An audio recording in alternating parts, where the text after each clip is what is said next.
Hello hi నమస్తే. Welcome to RNN entertainers. ఇప్పుడు మనము చింతల వెంకటరమణ స్వామి గురించి తెలుసుకున్నాం. ఇప్పుడు అమ్మవారి గురించి మన ప్రధాన అర్చకులైనటువంటి స్వామితో మనం ఇప్పుడు తెలుసుకుందాం. స్వామి, మీరు అమ్మవారి గురించి వివరిస్తారు. కళ్యాణాద్భుతగాత్రాయ కవితార్థాయినే అడివత్రి ప్రణివాసాయ శ్రీ చింతల వెంకటరమణాయ మంగళం. అనాతీత వృంద విభవాన్ మంగళం మంగళానాం పక్షపీఠీం మధువిజయనో దూషయంతీం సుకాంత్యాం ప్రత్యక్షాన్ శ్రవిక మహిమ ప్రార్థనీనాం విజానాం శ్రేయోమూర్తిం శ్రేమశరణం త్వాం శరణ్యాం ప్రపద్యే. ఆనందవల్లి నాగికా సమేత శ్రీ చింతల వెంకటరమణ స్వామి యొక్క ఆలయంలో మనము ఆ చింతలరాయుడి యొక్క వైభవం అంతా కూడా తెలుసుకుంది. దానిలో అమ్మవారు అంటే పాసురాలలో చెప్తారు, అలగిల్లే నిరయుమెన్ అలర్మే మంగయుడైమారుమని. తమిళంలో పాసురాలు 4000 పాసురాలలో ఆళ్వార్లు అందరూ కూడా ఆ తిరువేంకటముడి అంటే తిరుపతి స్వామి గురించి చెప్పేటప్పుడు అలగిల్లే నిరయుమెన్ అలర్మేల్ మంగయుడైమారుమన్ అంటే ఎప్పుడు అమ్మవారిని విడవకుండా ఉండేటువంటి ఆయన, వక్షస్థలంలో అమ్మవారిని ఉంచేటువంటి ఆయన, ఎప్పుడు అమ్మవారి లేనిది స్వామి లేడు అటువంటి భావనతో కలిగి ఉండేటువంటి ఆయన. అది కూడా స్వామివారు ఎందుకోసం వైకుంఠం నుంచి భూలోకానికి వచ్చారు అంటే అమ్మవారు కోపపడి అలిగి కిందికి వచ్చేస్తుంది. కరవీరపురం అనేటువంటి కొల్హాపూర్లో తపస్సు చేస్తూ ఉంటుంది. అక్కడ వైకుంఠంలో ఆయనకు ఏమి చేయాలని అర్థం కావట్లేదు. అట్లా శ్రీ వైకుంఠ విరక్తాయ స్వామి పుష్కరణీ తటే రమయ రమమానాయ వెంకటేశాయ మంగళం అని వెంకటేశ్వర మంగళంలో మనం చూస్తున్నాం. అంటే వైకుంఠాన్ని విరక్తి పొంది, వైకుంఠం అమ్మవారు లేనిది వైకుంఠమైనా అది వ్యర్థమే, అది ప్రయోజనం లేదు అని చెప్పేసి వెంకటేశ్వర స్వామి పైనుంచి కిందికి వచ్చారు. అన్ని అవతారాలలో గాని ఈ వెంకటేశ్వర స్వామి అవతారం మాత్రమే ఎవరిని సంహరించాలనో, ఎవరిని రక్షణార్థం అంటే ఒక రావణాసుడు, కుంభకర్ణుడు, లేదంటే శిశుపాలుడు, దంతవక్తుడు, హిరణ్యాక్షుడు, హిరణ్యకృష్ణుడు ఏదైనా సంహరించాలి, రాక్షసత్వాన్ని సంహరించాలని రాలేదు. అమ్మవారి కోసమే పైనుంచి వైకుంఠాన్ని నుంచి కిందికి వచ్చాడు స్వామివారు. అట్లా ఉత్తమమైనటువంటి అవతారం అవతరతి అంటారు. పైనుంచి కిందికి రావడమే అవతారం అని చెప్తారు. అట్లా అవతారమే అమ్మవారి కోసమే స్వామివారు మన కలియుగంలో వెంకటేశ్వర స్వామి యొక్క అవతారం.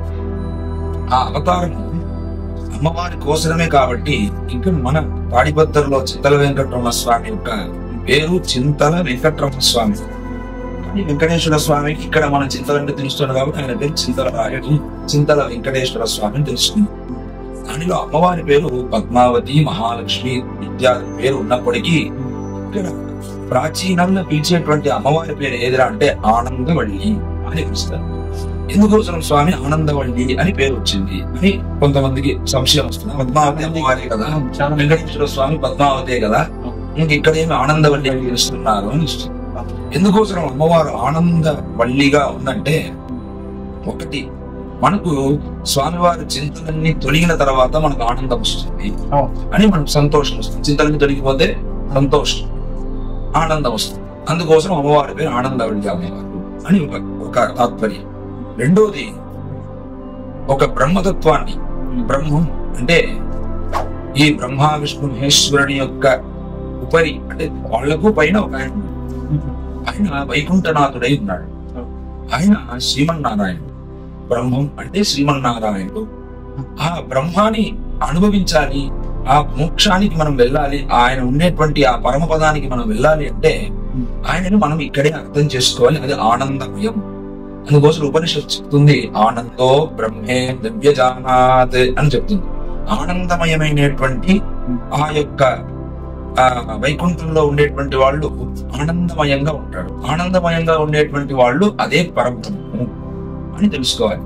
అట్లా వైకుంఠంలో ఉండేటువంటి శ్రీమన్నారాయణుడు మనం తెలుసుకోవాలంటే మనం ఆనందమయంగా మనం మారాలి. ఆనందత్వం అంటే ఏమి అని మనం తెలుసుకోవాలి. ఏమి ఆనందత్వం అంటే సుఖము దుఃఖాన్ని మనం సమానంగా చూసేటప్పుడు ఆనందమయం మారుతుంది. ఎప్పుడు మనం సుఖము దుఃఖం, భగవద్గీతలో కృష్ణ పరమాత్ముడు చెప్తాడు, సుఖాన్ని దుఃఖాన్ని ఎప్పుడు లాభాలాభు జయాలు అంటారు. లాభాన్ని నష్టాన్ని, సుఖాన్ని దుఃఖాన్ని మనం సమానంగా చూడాలి అని చెప్తాడు కృష్ణ పరమాత్ముడు భగవద్గీతలో. ఇవి మనం ఎప్పుడు సమానంగా చూస్తామో అది ఆనందమయంగా మారిపోతుంది.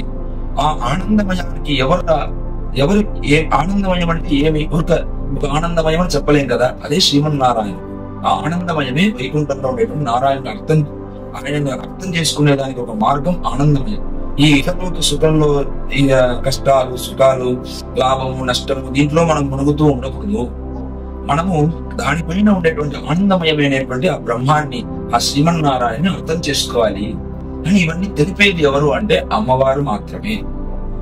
అమ్మవారు మాత్రమే మనకు తెలుపుతుంది. అమ్మవారు ఆకారత్రయ సంపన్నాం అరవింద నివాసిని అని చెప్తారు. ఆకారత్రయం అంటే అమ్మవారు 3 ఆకారాలుగా అమ్మవారు మన కోసం పని చేస్తుందంట. అమ్మవారు ఏమి చేస్తుంది అంటే పురుషకారత్వం, ఉపాయత్వం, ప్రాప్త్యత్వం అనేటువంటి 3 రకమైనటువంటి ఉపకారం మన కోసం అమ్మవారు చేస్తుంది. దానికి అర్థం ఏమి అంటే పురుషకారత్వం అంటే ఇప్పుడు మీకు సులభంగా చెప్పాలి అంటే ఒక కోర్టుకు మనం వెళ్తున్నాం, మనం ఏం నింద చేశారు, మనం తప్పు చేశాము, ఏదో జరిగింది. అప్పుడు ఉండేటప్పుడు డైరెక్ట్ గా జడ్జితో మాట్లాడతామా, లేదంటే లాయర్ తో మనం మాట్లాడతాం. లాయర్ తో మాట్లాడి మన యొక్క వాదనలన్నీ కూడా మాట్లాడేసి ఆయన పైన వాదిస్తాడు. మా క్లయింట్ పైన ఏమి తప్పు లేదు, ఇవన్నీ చెప్తా మనం ఇహలోకంలో చెప్పేటట్టుగా ఉంటే, ఇట్లా మనం పరమాత్ముడి దగ్గర డైరెక్ట్ గా వెళ్ళేదానికి మనం ఆయన దగ్గరికి వెళ్ళలేము. ఎందుకోసం అంటే ఆయన ఈ ప్రపంచాన్ని అండాలు, దాని తర్వాత బ్రహ్మాండాలు అన్ని ఇచ్చి 14 లోకాలు, అతల వితల సుతల తలాతల రసాతల మహాతల పాతాళము భూర్భువ శివర్మ జన తపస్ సత్యలోకం ఇత్యాది లోకాలన్నీ ఇచ్చి ఆయా దేవతను సృష్టి చేసి, బ్రహ్మని సృష్టి చేసి, రుద్రుని సృష్టి చేసి, ఆ సృష్టి స్థితి లయకారకుడైనటువంటి ఆ నారాయణుడు ఇవన్నీ మనకి ఇచ్చేశాడు. అంటే ఇంకా కలోక్యలుగా చెప్పాలి అంటే ఒక వాషింగ్ మిషన్ అయినా లేదంటే ఒక ఏసీ తీసుకుంటున్నాడు అనుకోండి, వాడికి ఒక మాన్యువల్ ఇస్తారు. మాన్యువల్ ఇస్తే అది ఎట్లా వాడాలా, ఆ మాన్యువల్ అయితే కొంతమందికి చదివేదానికి రాదు. అందుకోసం ఏం చేస్తాడంటే కంపెనీ నుంచి ఒక ఆయన పంపిస్తాడు. ఆయన అది చేసి చూపిస్తాడు, అది చూసి నేర్చుకోవాలి, ఎట్లా ఆపరేట్ చేయాలా ఏ కదా. సరే ఆపరేట్ చేస్తున్నాం, మనకు అప్పుడు కూడా అర్థం కాలేదంటే అందుకోసమే స్వామివారు ఏం చేస్తారంటే ఈ భూలోకాన్ని కూడా సృష్టి చేశారు. మాన్యువల్ అనేటువంటి వేదాన్ని మనకు అందరికి ఇచ్చారు. ఆ వేదాన్ని ఇచ్చినప్పుడు మనకు ఆ వేదాలు అర్థం కావట్లేదు. ఋషికుడి శ్రేష్ఠుడు అంతా ఏం చెప్తున్నారో మనకు తెలియట్లేదు. వేదాన్ని మనం అర్థం చేసుకోవాలంటే కొంచెం కష్టం అవుతుంది. అందుకోసం ఆచరణ ఇంకా కష్టం అవుతుంది. అందుకోసం రామకృష్ణాది అవతారాలు ఎత్తుతాడు స్వామివారు. ఎత్తి మనకు రాముడిలాగా ధర్మాత్ముడుగా బతకాలి, అందుకోసం ఆయన కష్టాలు అనుభవిస్తారు. ఒక్కొక్క అవతారం ఎత్తేది కూడా మనం నేర్పడం కోసమే. మనకి ఇట్లా బతకండి ఆయన అనుభవించాడు. అంటే నువ్వు చూసి చదువుకోలేవు, అలా సంస్కారాన్ని అనుష్ఠించాలని మీకు తెలియదు కదా, నేను అలా బతికి చూపిస్తాను. ఏకపత్ని వ్రతం, దాని తర్వాత పితృవాక్య పరిపాలన, దాని తర్వాత ధర్మాన్ని సత్యాన్ని ఎలా ఆచరించాలి. నేను ఊరిక సత్యం వద ధర్మంచరా అని చదివే వాళ్ళకి సత్యం అంటే ఏమి, ధర్మం అంటే ఏమి ఎలా తెలుస్తుంది అంటే రామకృష్ణ ప్రాక్టికల్ గా చేసి చూపించారు స్వామివారు. అవతారం ఎత్తారు. ప్రాక్టికల్ గా చేసి చూపించి కూడా ఇంత కష్టాలు అనుభవించి కూడా మనం తెలుసుకోలేకపోతున్నాం, ఎలా ఆచరించాలో మనకు తెలియట్లేదు. అప్పుడు స్వామివారి దగ్గర డైరెక్ట్ వెళ్తే ఏమంటాడంటే, ఎవరా ఇంత కష్టపడి మీకు రామకృష్ణాది అవతారాన్ని కూడా ఎత్తి మీకు ఇంత నేర్పుతున్నాను, మీరు అప్పుడు నేర్చుకోలేదు అని జాలిగా చూస్తాను. అప్పుడు మన కోరికలైనా ఆయన వినేదానికి ఎలా ఉంటాడో మనకు తెలియదు, ఎటువంటి పరిస్థితుల్లో ఉంటాడో తెలియదు. అప్పుడు అమ్మవారు ఏం చేస్తుంది అంటే స్వామి దగ్గర వెళ్ళి మన పిల్లోడని మీరు ఆ కోపాలని మాట్లాడి చూపి అమ్మ మన దగ్గర ఎలా పిల్లోడిని అన్న దగ్గర నుంచి కాపాడుతున్నాడో అది అమ్మవారు పురుషకారత్వంగా స్వామి దగ్గర చెప్తుంది. స్వామి మీరు మన పిల్లోడు వాడు తెలియకుండా ఎన్నో కష్టాలు చేస్తున్నాడు, అందుకోసం అవన్నీ చూడాలండి. ఈ రోజు నీ దగ్గరకు వచ్చాడు కదా, వాడికి ఏం కావాలో అది అని చెప్పి అమ్మవారు మనతో మన కోరికలను నెరవేర్చేదాని కొరకు అమ్మవారు పురుషకారత్వం చేస్తుంది. అది ఉపాయత్వంగా మారి దాని తర్వాత ప్రాప్యత్వంగా ఈ 3 రకమైనటువంటి ఉపాయం మనకు అమ్మవారు చేస్తుంది. ఎందుకోసం చేస్తుంది అంటే పరబ్రహ్మమైనటువంటి నారాయణ్ణి మనం ఆశ్రయించాలి, మనం దేవుడికి దగ్గర చేర్చడం కోసం. ఆ దేవుడికి దగ్గర చేర్చాలంటే ఇహలోక సుఖంలో ఉండేటువంటి కష్ట సుఖాలు మునుగుతూ వాడు ఉన్నాడంటే చాలా కష్టపడతాడు. వాడి కష్టాలు ఎక్కువ ఉందంటే దేవుణ్ణి తలుచుకుంటాడు, మనం ఇన్ని పూజలు చేసి ఎన్ని చేసి ఏం ప్రయోజనమే లేదు, ఏం కాపాడలేదు స్వామి అని వాడు అనుకుంటాడు. అందుకోసం అమ్మవారు ఏం చేస్తారు, ఎక్కువ సంతోషం, ఎక్కువ డబ్బు ఉండేవాడు దేవుడి దగ్గరికి రాడు.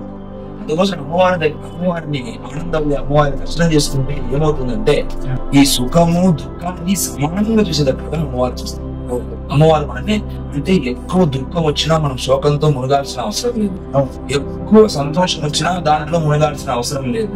అంటే ఈ సంసారం అనేటువంటి సాగరంలో మునిగి మునిగి మునిగి పునరపి జననం పునరపి మరణం అని తిరిగి జన్మను ఎత్తుతూనే ఉంటాం. ఈ సుఖ దుఃఖాలతో మనం అనుభవిస్తూనే ఉంటాం.